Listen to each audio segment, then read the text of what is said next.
everyone and welcome to the Dream Life. This is Architect Daryl and this is my typical Friday. So first, I went to the blessing of a project. This is a special project for me because the owner is my friend, and I'm very happy to see that this project for her mom is successful now, and it's operating and it's producing income for her mom and her family. So I'm very happy about the tiny little projects like this. So arrived at the farm, and this is Ming Mong, our rescue cat. Wherever I go, she always goes with me or whoever is in the farm. So she is like your bodyguard in the farm. We're very hungry, so this is dinner. Also, while I'm checking the egg production, so we're checking if the egg production is good or whatever. And then at night I also did painting. So this is a project by Zian. It's supposed to be a chair, and the top part does not have anything. It's so plain, so I'm painting some flowers or whatnots over it to make it attractive. We'll be using this as a side table here in the farm. So we are using all the items that we already have and then turn it into something useful and of course beautiful. Starla is here again. Hi Starla. Thank you for visiting. Starla in our bedroom. She's always here every time we are here. And if she likes the guests. So if you are a good guest, Starla will greet you and sleep with you. Good night. Two fireflies in the bedroom today. Starla and her friend. Hello. Hello, fireflies. That's why we don't use pesticides or insecticides inside the treehouse and around the farm, because we have resident fireflies here. Hello.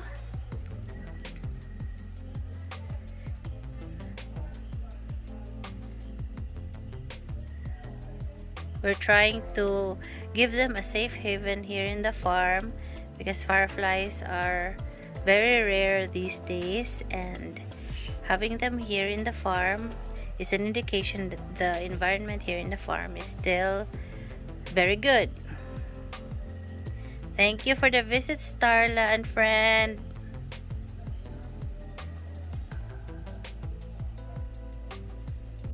Mosquitero to the rescue because no pesticides.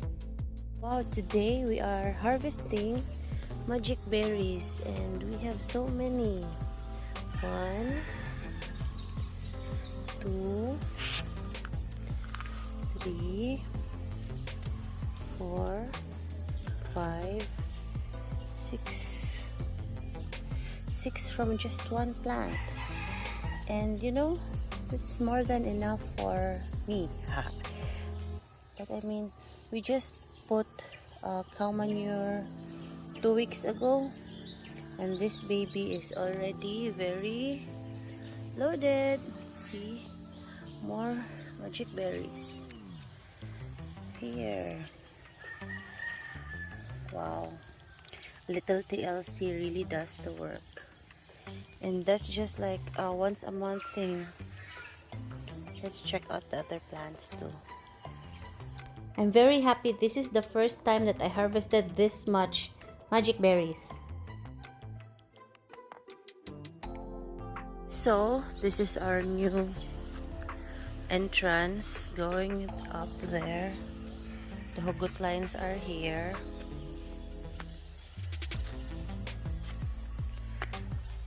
We needed to have like another entrance exit, so the old entrance will be the new exit, and then this one will be the new entrance, because this is really the front of the property. So from here, from the entrance, you can see the tree house, the vegetable gardens, and then the livestock area down below. So we also started putting in labels for the plants. So we're prioritizing first now the edible medicinal plants for easy identification. So what we do with the steps is, since it's clay, we shape it into a stairs like that, and then we put in that concrete pathway. Why we need to put a concrete pathway? Because clay is very hard when it's dry, but when it's raining, it's very slippery. So imagine sliding down from here going there. So we really needed to make like a pathway so it's easier to navigate when it's raining. We'll also be putting like a trellis here. We may be planting grapes or other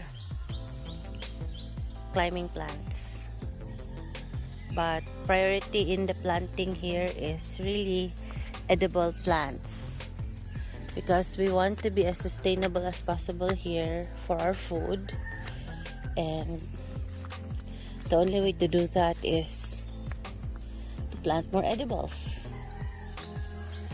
So this will be the new entrance by the, I think this is the oldest mango tree here in the property, so all the other mango trees are her babies.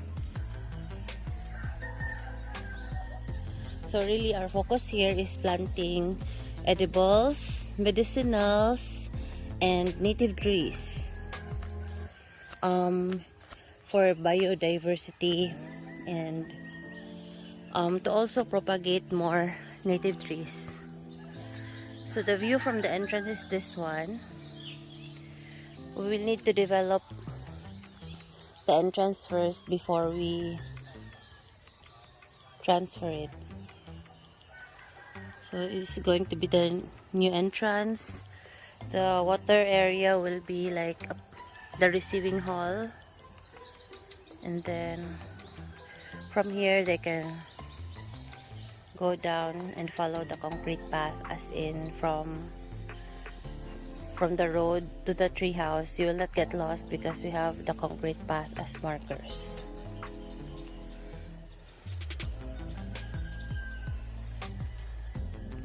So hopefully soon, we're only building with a one person manpower and one labor here. So this one is really like a work in progress all the time.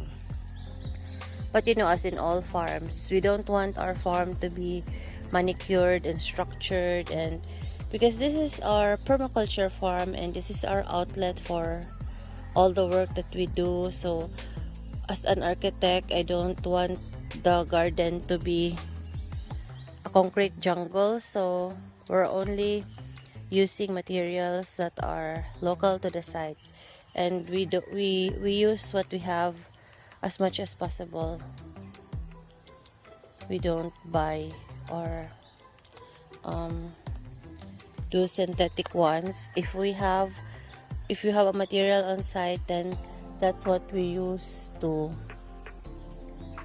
build what we want. So we will be building a mud brick house here, and since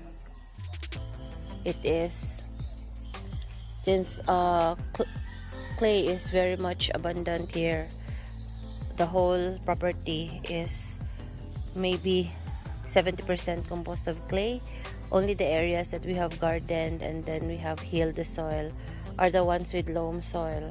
So the rest are mostly just clay, like slippery, wet, or extremely dry, like rock clay.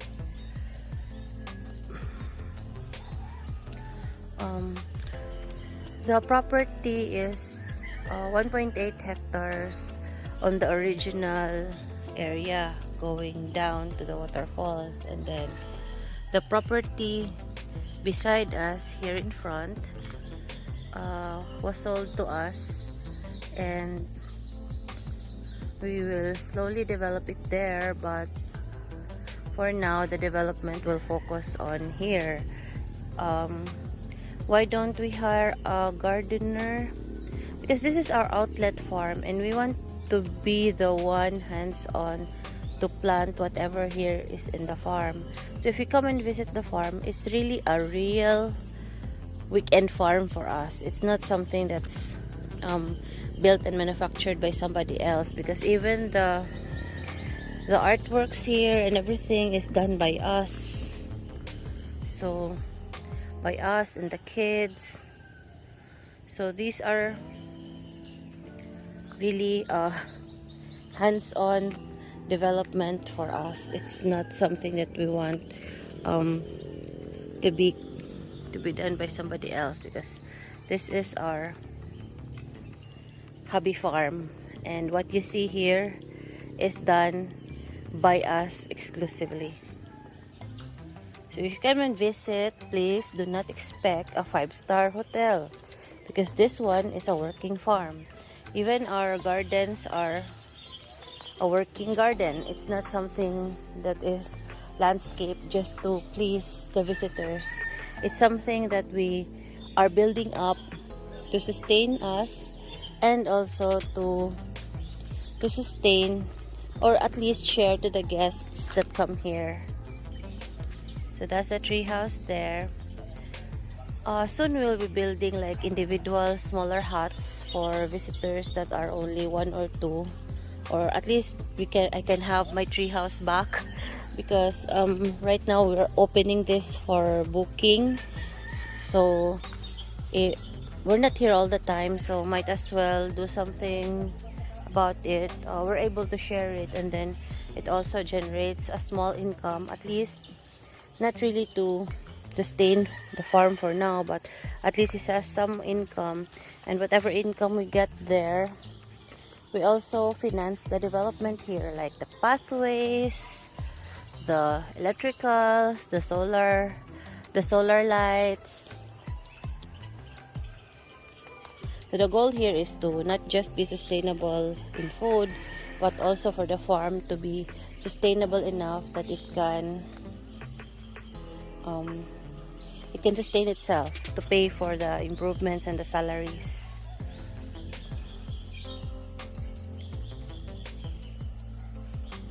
We're still thankful that we are healthy, even with the pandemic ravaging our finances and all.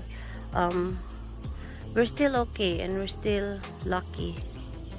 Although sometimes I feel sad, depressed. I don't know. I don't know the term. I read somewhere in the internet it's called languishing.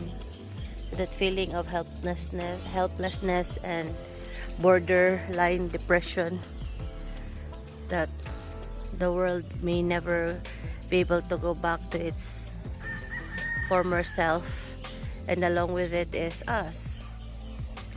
But still, we're thankful that we have this opportunity to be here, to take care of the land, to share to other people what we have. And the goal is to inspire people to take care of nature. By doing that, you go permaculture, organic farming, and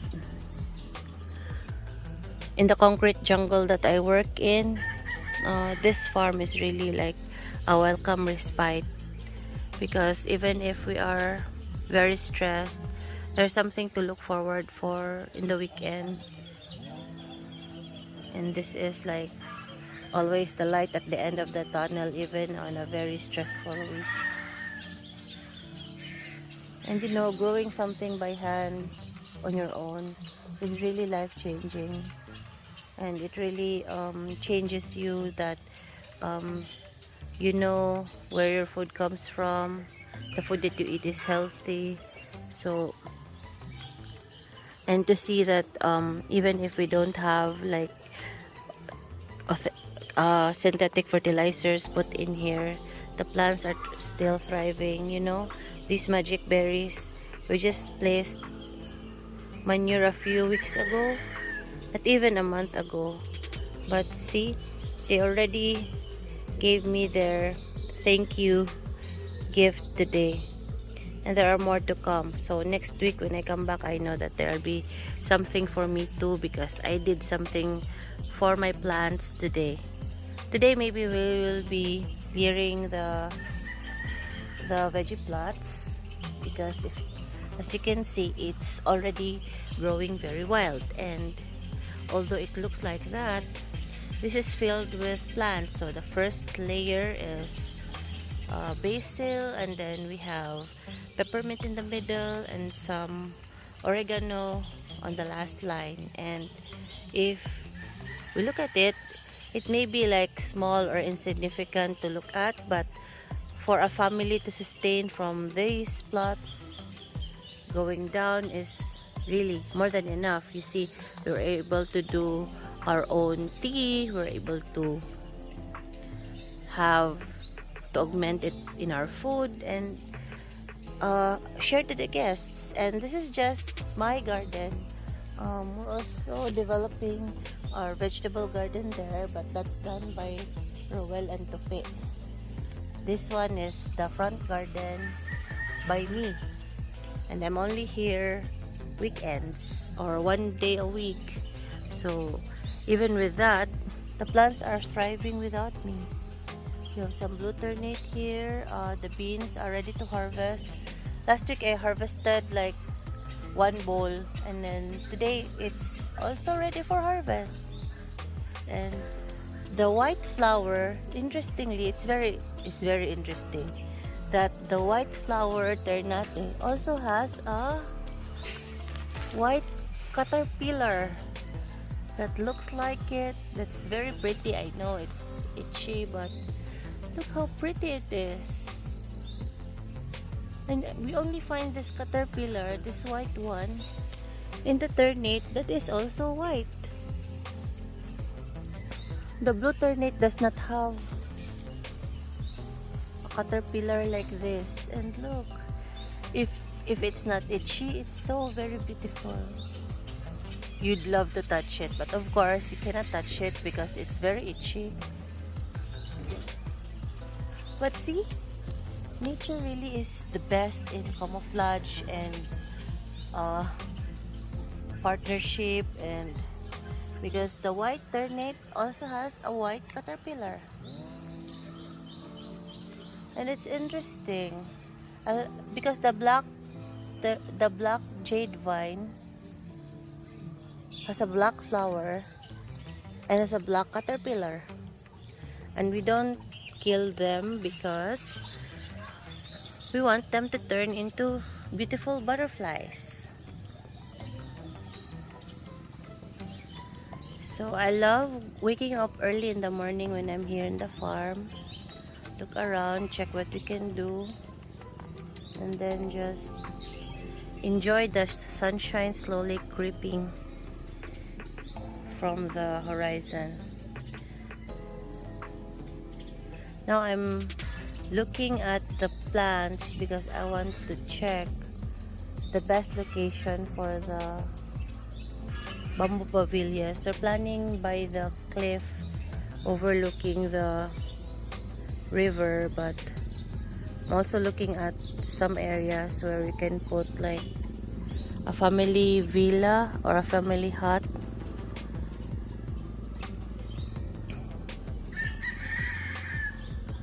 So that we can have families use it, because the bamboo villas, well, might be for adults only or for adults only, because it's overlooking a cliff and it's scary for parents to sleep there. I guess for me, because it's overlooking the cliff and it's inside the forest.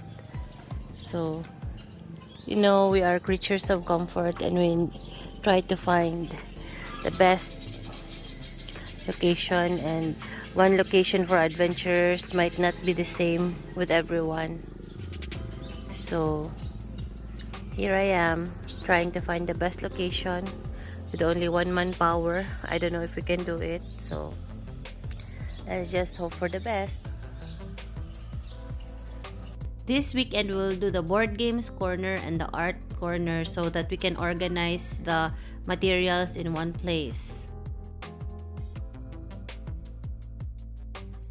But first, so today we're harvesting batong.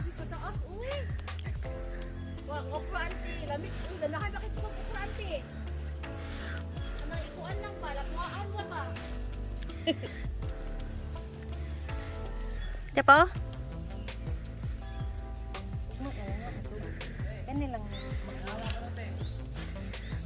Yan, diwas na sa harvest. Diba? Ayun, lagi dabong. Dagko naman na kayo. Ano na kaya hindi malaw sa dabong na to. Sige, sige.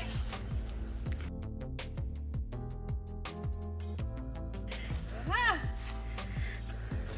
Kani di ay. Super long. Ugma na lagi na kaya hindi Su- na to ba? Super.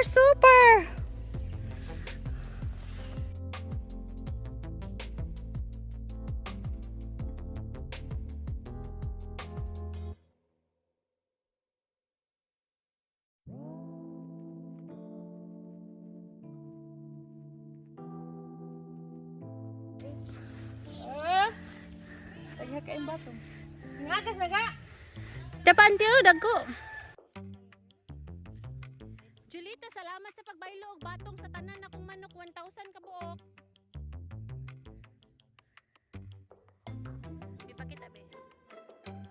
The best thing about this is it's fully organic, it's super fresh. So from the farm we pick it and then we're cooking it for breakfast now at 7 a.m. 6:30.